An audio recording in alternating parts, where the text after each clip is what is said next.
tama ang tudlo sa Iglesia Katolika nga ang mahal nga Birheng Maria, Immaculate Conception, Immaculada Conception, or gipanamkon siya nga walay buling sa salang panulundon.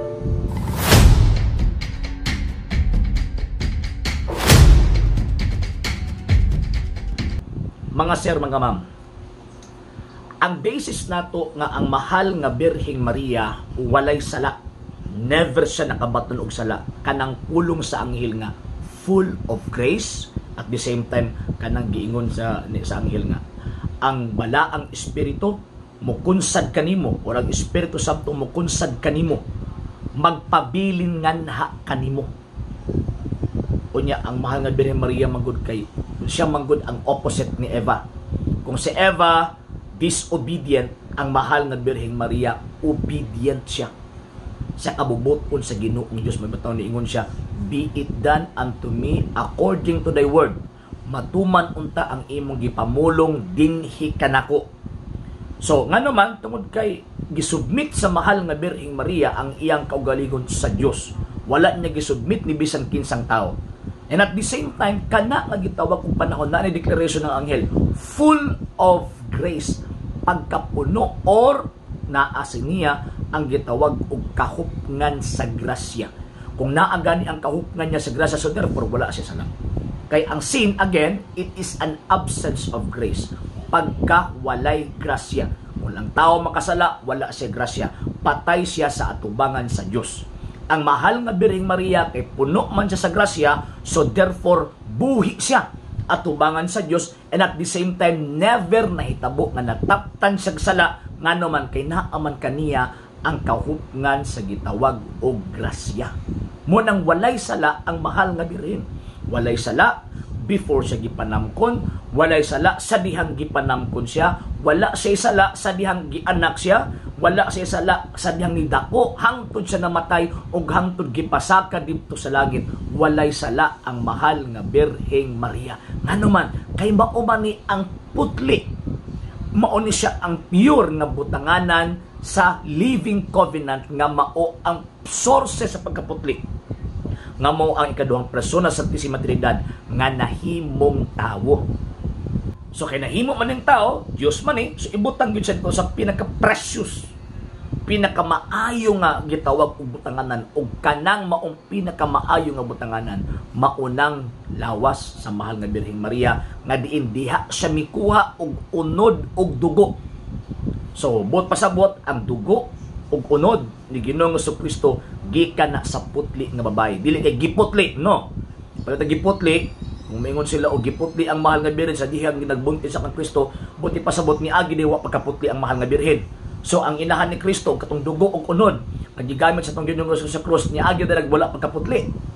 So dapat putli ng daan, dapat pure, mabata virgin, di ba? Putli. So dapat putli ni kining iyang butanganan, mauna nga ni tuota nga ang mahal nga Birheng Maria walay sala. Kay pareha sa ni Kristo, St. John chapter 1 verse 14, puno sa grasya. Kay puno man sa grasya, walay gitawag og sala. So tama ang tudlo sa Iglesia Katolika nga ang mahal nga Birheng Maria, Immaculate Conception, Immaculada Conception, or gipanamkon siya nga walay buling sa salang panulundon. Okay?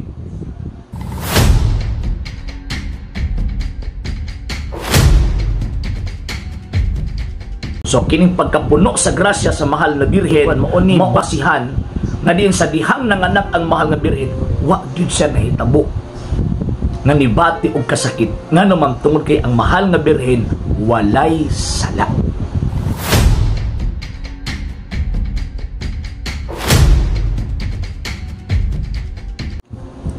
Kabalo batang sa tanang babae aning kalibutan ang mahal nga Birheng Maria lamang ang nanganak nga wala siya magbati, or wala siya mo feel og gitawag og kasakit.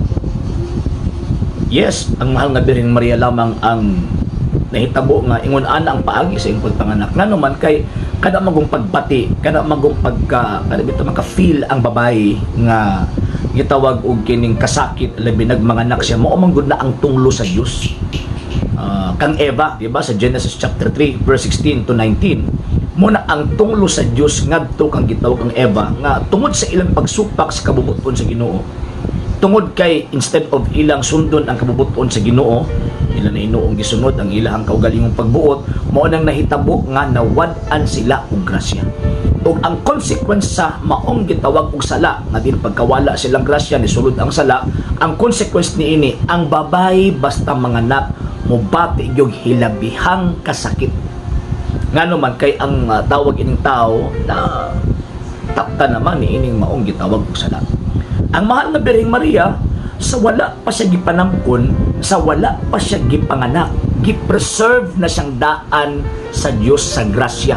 Ngano man kay ang sin manggod, ang sala manggod, it is an absence of grace, pagka walay grasya.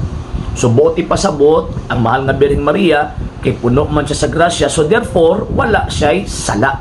O kining pagkapuno sa iyang grasya, gibuhat kini sa Dios sa wala pa siya mahimong tao, sa wala pa siya gipahimugso or wala pa siya gibutang ang iyang kalag, wala pa gibutang dito sa taguangkan sa iyahang inahan nga si Santa Ana. So buti pasabot gimbutan gyud sa Dios nga syempre giandam gyud niya ang tawag ning putli nga butanganan sa iyahang putli nga anak. Dili man pwede nga ang putli ibutang nimo hugaw. So ang Ginoong Jesucristo siya man ang putli sa mga putli. So gibutang pud siya sa babae, sa birhen nga gitawag og putli. Mo ang mahal nga Birheng Maria, before siya gihimugso sa iyang inahan, ang iyang kalag gi-preserve ng daan sa Dios. Ang preservation gitagaan kini og fullness of grace, pagkahupong or kahupngan ni ining moong grasya. Mabitaw sa dihang niadto si Anghel Gabriel sa mahal nga Birhen, ingon siya nga, "Hail full of grace, maghimaya ka, puno ka sa grasya." So kining pagkapuno sa grasya sa mahal na Birhen, mauni tawag ini kuan, mauni basihan nga diin sa dihang nanganak ang mahal nga Birhen, wa gyud siya nahitabo nga nibati og kasakit. Ngano man tungod kay ang mahal nga Birhen walay sala. Walay sala ang mahal nga Birhen. Kaya wala man sala ang mahal nga Birhen, exempted siya sa mga kasakit sa mga ordinaryo nga mga babae aning kalibutan. Ngano man kay ang mga babae aning kalibutan nataptan man og sala sa atong unang ginikanan Adan ug Eva. Ang mahal nga Birhen wa man siya tapig sala, muna sa iyang pagpanganak never siya nagbati sa gitawag og kasakit. Ngano man kay nisulod ang Kristo nga wa maunsa o wa siya nibati og kasakit, kay wa man ubog kang iyang hymen. Mabataw natin dogma sa Iglesia Katolika kanang the perpetual virginity of Mary. Wa man unsa siya, wa man siya nibati kasakit, sumugawas pud ang Kristo, mugawas ang God of order nga dili pud siya mobati og gitawag og kasakit. Siingon ana nga atong pagtuong Katoliko, subay sa tradisyon sa pagtuo ug subay sa balaang kasulatan.